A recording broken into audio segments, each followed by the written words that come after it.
The core work of our society is that person-to-person visit in somebody's home.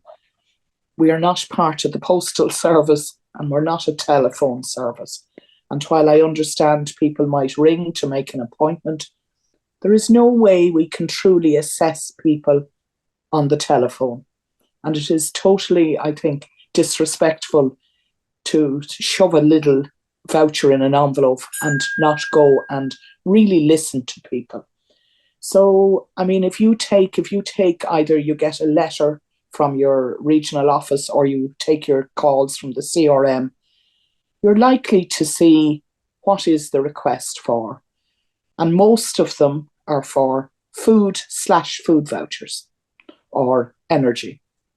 But when you actually get to that home, that may be not the request. And I find while it may be for food, but there's a heap of other requests, whether that's for clothes, help with education, rent, whatever.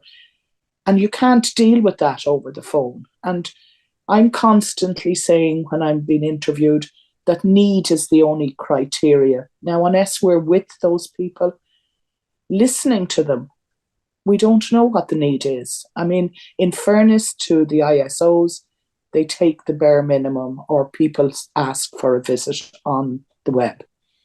So I suppose what I want people to remember is it's really hard, first of all, to come to the Vincent de Paul.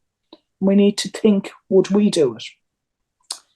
It's a privilege to be invited. If you take other agencies, we are the only agency.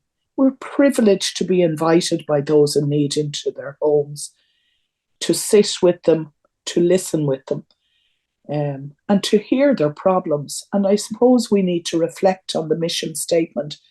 Like, support and friendship is number one. So the support is fine and they have a need and we look into it. But it's lonely when you're living in poverty. So that friendship piece is hugely, hugely important. And I suppose what I want to see when we're visiting is that we're bringing respect and non-judgmental and that love to that person. And that love is so important.